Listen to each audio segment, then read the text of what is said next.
안녕하세요. 춤추는 회계사입니다. 오늘은 자영업을 하시는 사장님 직접 모셔가지고 세무회계 다들 어렵다고 느끼시는데 그거에 대해서 한번 얘기하는 시간을 갖도록 하겠습니다. 사장님 안녕하십니까? 안녕하세요. 네, 인사 한번 해주시죠. 안녕하세요. 성수에서 마케팅하고 있는 전휘건이라고 합니다. 이 업무를 전문적으로 하다 보니까 고객분들이 당연히 알겠지 하는 것도 모르시는 부분이 사실 있습니다. 사장님들이 모르는 부분 꽤 많아요. 아까도 대화하는데 부가세 신고랑 종소세 신고를 뭐 했겠죠, 이렇게 잘 모르시더라고요. 홈택스 들어가서 같이 확인해 봤더니 했더라고요. 이 세무는 사실 어렵습니다. 저희도 어렵습니다. 네, 맞아요. 너무 어떤 어렵습니다. 거를 한번 또 질문해 주시면. 세무사님하고 이제 잠깐 이야기를 하면서 이제 모르는 부분도 많이 알게 됐는데, 아무래도 기존에 있던 이제 기장이나 세무를 바꿔야겠다는 이제 마음이 생겼는데, 네. 기존 세무사한테 어떻게 말을 해야 될지가 지금 갑자기 머릿속으로 조금 어지러운데, 혹시 뭐 그런 거에 대한 팁이 따로 있을까요? 뭐 우리가 가게를 가서 물건을 사다가 옆에 또 좋은 물건을 파는 가게가 생기면 그냥 그대로 가면 되잖아요. 뭐 도의적으로 단골이 바뀌는 거에 대한 그 분한테 미안한 마음은 있을 수는 있고 사실 그냥 얘기하면 되는데, 저희 고객도 사실 다른 데 옮기시는 경우가 종종 있습니다. 뭐 저희라고 해서 모든 고객이 끝까지 처음부터 평생 저한테 맡겨주시는 게 아니고, 예를 들면 친구가 세무사 개업을 했는데 좀 도와줘야겠다, 옮기겠다, 친척이 개업했다, 우리 회사에 투자 유치하는 쪽에서 회계사무소를 지정을 했다, 왜냐하면 그 감사를 해야 되기 때문에. 뭐 그런 여러 가지가 있는데, 뭐 그냥 제가 마음에 안 들어서 가는 경우에 그렇게 말씀하시는 분도 있고 진짜 그 이유일 수도 있지만, 저희 업계에서는 아무래도 고객들이 요즘 더 좋은 서비스를 찾아서 이동하는 부분이 꽤 있기 때문에 네. 이제 명분으로 뭐 어련히 알아서 들으실 겁니다. 옮긴다고 하면 그냥 네 알겠습니다 하고, 뭐 불편한 건 없으셨는지 저희도 이제 그 모니터링은 해야 되니까 저희 서비스에 대해서 그렇게 해서 이제 자료 다 넘겨주고. 이제 어렵게 느끼시는 분이 있는데, 회계 프로그램은 모든 회계사 사무실이 다 써요. 옮길 때 저희 세무사나 회계사끼리는 프로그램 파일 하나에 모든 정보가 들어있습니다. 아주 손쉽게 고객분들은 통보만 해도 된다. 사업하면서 세무 쪽에 대한 궁금한 점들은. 이번 올해 이제 작년에 이제 매출이 이제 조금 발생하면서 부가세라는 것도 이제 내보고 종합소득세도 이제 내봤는데, 올해 초에 이제 이런 게 갑자기 와르르 이제 쏟아지는 느낌을 좀 받았어요. 1월에는 이제 뭔가를 또 내는다 했었고, 네. 또 한 3개월 있다가 또 부가세를 또 갑자기 또 내야 된다고 해서 또 냈고, 그리고 한 달 뒤에 또 갑자기 이제 종합소득세를 내야 된다라고 해서 이게 연속적으로 나오게 되던데, 네. 이게 원래 그런 루틴대로 이렇게 이루어지는 건지. 네, 맞습니다. 네, 그런 게 좀 잘 헷갈렸습니다. 우리가 직원이 있거나 네. 또는 프리랜서한테 수당을 주는 이제 사장님 같은 경우는 매월 원천 징수를 해서 납부를 하게 돼 있습니다. 물론 그 매월 징수하는 거는 사장님이 부담하는 게 아니고 받는 직원이 부담해야 될 건데, 우리는 주는 입장에서 원천 징수를 해서 국세청에 납부하는 제도가 있거든요. 네. 그러니까 이론적으로 급여 관련은 매월이다. 물론 급여도 그게 번거로우니 6개월에 한 번 하는 반기 신고 제도가 있습니다. 네. 근데 이제 매월 하는 게 아무래도 비중이 많죠. 그러면 원천세는 매월. 네. 부가세는 개인 사업자시니까 네. 신고 납부는 1년에 2번이지만 또 예정고시가 있잖아요. 맞아요. 네. 그리고 종합소득세 5월에 내고. 네. 그러다 보면은 그냥 뭐 한 달 건너 한 달 계속 내고, 급여 관련은 매달 내고. 그러니까 네. 조금 잔고가 있나 싶으면 뭐 부가세, 특히 부가세는 저희 그 부가세 편을 보시면 부가세는 사장님이 부담하는 게 아닌데 그 낼 세금을 이미 받았을 거 아니에요, 고객한테. 네. 광고주한테. 근데 그거를 키핑해 놓지 않잖아요. 돈이 들어오면 일단 쓰잖아요. 맞습니다. 그래서 나중에 내려다 보니까 그때는 돈을 다 썼다 그러면 네. 어이구 이제 세금 이렇게 많이 나와. 또 부가세는 알다시피 이제 10%잖아요. 네. 광고 쪽이기 때문에 매입이 많이 없을 겁니다. 전혀 없습니다. 전혀 없고 다 인건비로 네. 열심히 노력해서 매출을 창출하기 때문에 부가율이 높다고 보통 표현하는 업종인데, 공제받을 게 없기 때문에, 많이 없기 때문에 부가세 낼 때는 아마 충격이 좀 크실 것 같아요. 맞습니다. 부가세를 이제 납부한 기간이 조금 딜레이가 됐거든요.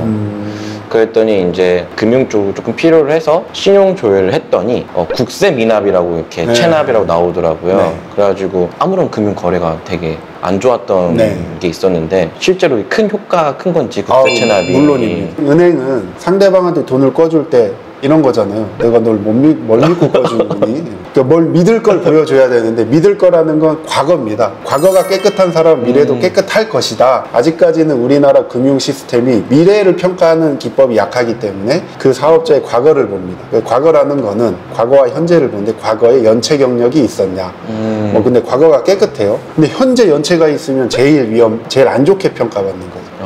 그렇기 때문에 국세와 지방세는 세금은 가장 1순위로 평가 지표에 들어가 있기 때문에 그냥 연체면 그냥 뭐 평가가 좋다 나쁘다가 아예 모든 게 안 된다 생각하셔야 되고, 그래서 제때에 세금을 잘 납부하시고, 그리고 납부를 다 하셨다 하더라도 그 기간이 길어졌으면 못 낸 기간이 그게 나중에 납부 내역 증명이란 증명 서류가 거기에 다 나오기 때문에, 그래서 아까 사장님한테 초면인데 죄송하지만 좀 놀랬던 게 알아서 세무사 사무실에서 다 해줬다고는 하지만 뭐 잘 기억을 못 하시는 게 네. 뭐 그러다 보면은 납부서를 받았는데 납부를 놓칠 수도 있고. 맞아요. 사무실에 성동 세무서에 딱 붙어 있더라고요. 그래서 이제 봤더니 이제 예정고지라고 해서 네. 처음에 이제 억울한 마음에 네. 안 내고 있었거든요. 네. 근데 그게 딱 날라오니까 마음이 되게 무섭더라고요. 그래서 바로 납부했습니다. 대부분의 99% 세무사무실에서 그 납부서를 드립니다. 세금 이렇게 계산됐으니까 내세요. 신고 내역은 요겁니다. 근데 고객분들은 매일매일 바쁘니까 하루만 잠깐 놓치면 그 다음날부터 잊어버리잖아요. 맞습니다. 그럼 이제 언제 순간부터 연체 상태로 가는데 국세청에서 연체됐다고 친절하게 전화와서 어제까지 냈어야 되는데 오늘 하루 지났네요 라고 해주지 않습니다. 그럼 저희도 그렇게 해주면 좋겠지만 그렇게까지 서비스 하기에는 너무 이제 시간이 많이 들어가죠. 그런 부분을 챙겨줄 수 있는 저희가 솔루션도 개발 중이고 국내 유일하게 그런 거를 계속 알람을 띄워줄 수 있는 서비스를 해드리도록 하겠습니다. 두 번째로는 종합소득세 내셨고 부가세도 내셨고 그래도 경험치가 있습니다. 뭐 어떤 게 좀 더 어려우세요? 아무래도 종합소득세가 좀 더 많이 어려웠던 것 같아요. 부가세는 어쨌든 이제 매출의 10%, 매입의 10% 네. 이렇게 차익을 둬서 계산한다라고 알고 있는데, 종합소득세는 이제 그 세무사님 그 영상 보면서 이제 과세 구간, 네. 그걸 알게 되고 있는데 그게 어디서부터 적용이 되는지 조금 이제 어렵기도 하고, 네. 안 좋은 거는 하지 마셔라 이렇게 조금 찔렸어요. 세금을 덜 내고 싶은데 절세를 하는 방법을 배워라라고 하셨는데, 그러면 이제 절세도 좀 궁금하고. 네. 사실 절세라는 거는 매출에서 비용 뺀 게 이익이고 이익에 세율 곱하면 세금이잖아요. 그 세율이 뭐 계단식으로 돼 있지만 그냥 검색하면 몇 프로인지 다 나오기 때문에 사실 계산은 쉽습니다. 매출을 했는데 줄인다는 거는 탈세죠. 이제 그거는 네.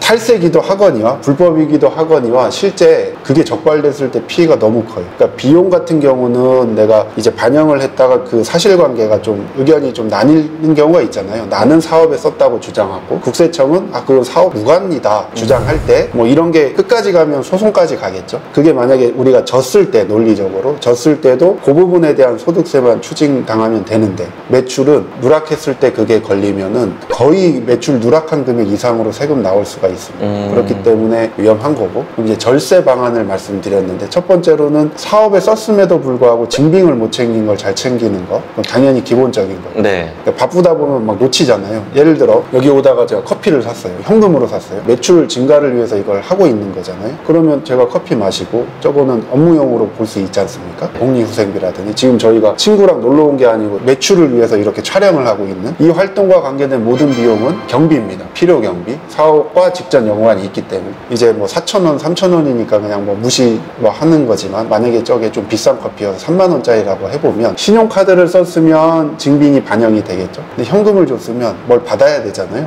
네. 현금 영수증이나. 근데 그걸 바쁘니까 놓쳤어요. 그냥 영수증 필요 없다고. 근데 나중에 소득세 낼 때 그 증빙이 없으면 3만 원만큼 인정을 덜 받는 거잖아요. 좀 더 추가적으로 질문을 드리자면요. 이제 마케팅에서는 작은 페이를 여러 번 나눠서 주거든요. 네. 모집을 100명 할 때도 있고 200명 할 때도 있는데 각각 이제 5,000원, 뭐 7,000원, 뭐 많게는 2만 원씩도 드리는데, 이거를 다 인건비 신고를 하진 않거든요, 저희가요. 그분들도 이제 프리랜서라서 3.3%를 떼는 걸 되게 좋아하지 않더라고요. 네. 현금으로 지급을 다 해드리고 있는데 네. 세금 신고를 할 때 이런 것도 반영이 되는지. 네. 궁금합니다. 아주 그 민감한 주제를 방송에서 말씀해 주셨습니다. 우리나라 네. 자영업자 중에 이제 인건비 신고를 제대로 사업 중은 하고 싶은데 상대방과의 관계, 소액인 경우가 있고 그 분이 그냥 잠깐 몇 시간 와서 일해주는 부분, 뭐 신용불량자인 분도 자기 명의로 소득 처리가 안 되고 뭐 여러 가지 사유가 있어요. 어쨌든 그분 입장에서는 설명을 이제 드리기는 좀 애매하고 우리 사장님 입장에서 사업 목적으로 돈을 지급한 거는 우리나라 세법에 실질과세 원칙이 있습니다. 그러니까 실질로 지출이 사업과 관련된 거면 일단은 경비 인정되는 대원칙입니다. 신고를 안 했기 때문에 적격 증빙이란 게 없죠. 그리고 그 신고를 누락한 거에 대한 가산세가 있겠죠. 원천징수 불이행 가산세라고. 그거를 내면 반영할 수 있습니다. 경비처리 될 수 있습니다. 왜냐하면 그건 우리가 얼마든지 증빙을 할 수 있잖아요. 이분이 인적사항을 안 주고 이분이 협조를 안 해준 거지 내가 그걸 누락하려고 한 게 아니잖아요. 나는 줬고 그걸 세무처리하고 싶지만 그 관계에서 지금 못한 거잖아요. 네. 경비처리 됩니다.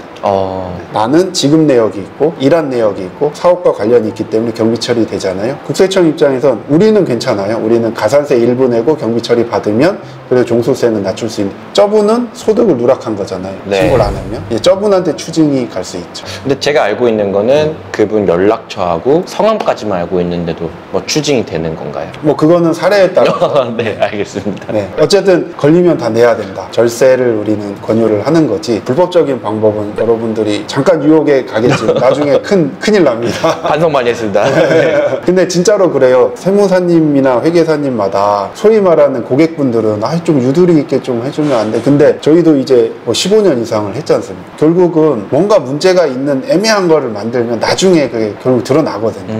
그냥 그런 거를 애초에 아예 정상적으로. 그럼 지금 같은 경우도 경비 처리가 되니까 지급 내역이라든지 그런 걸 꼼꼼하게 해서 세무사무실에 주면 네. 당연히 경비 처리가 되기 때문에 그런 부분들은 걱정 안 하셔도. 인터뷰 기회가 온 김에 질문은 마지막 하나 더 해도 될까요? 네. 그 이번에 이제 종합소득세를 냈는데 제가 이제 청년이라고 해서 네. 세무사님께서 절감이 된다라고 해서 네. 50%를 절감을 받았거든요. 네. 조종료 100만 원 넘게끔 이제 많이 나오게 됐는데 이런 거는 어떻게 생각해야 되는지. 그 창업 중소기업에 대한 네. 세 감면이 있습니다. 그거를 적용을 해서 그러니까 법에는 아까 제가 말씀드린 매출에서 비용을 빼서 이익이 나오면 곱하기 세율을 해서 내는 게 큰 틀이고 법에는 업종, 지역, 나이 이런 거에 따라서 또는 사업의 형태에 따라서 그냥 세금 혜택을 주는 항목들이 있어요. 그 중에 하나고 네. 이제 창업한 지 얼마 안 되셨죠. 네, 맞습니다. 그리고 청년 나이에 해당이 되시고 네. 그래서 이제 소득세 감면을 적용받으신 거고요. 그걸 받아줬기 때문에 세무사 사무실에서 수수료를 청구했다. 이거 말씀이죠. 네. 네. 뭐 주시는 게 맞고. 네, 알겠습니다. 네.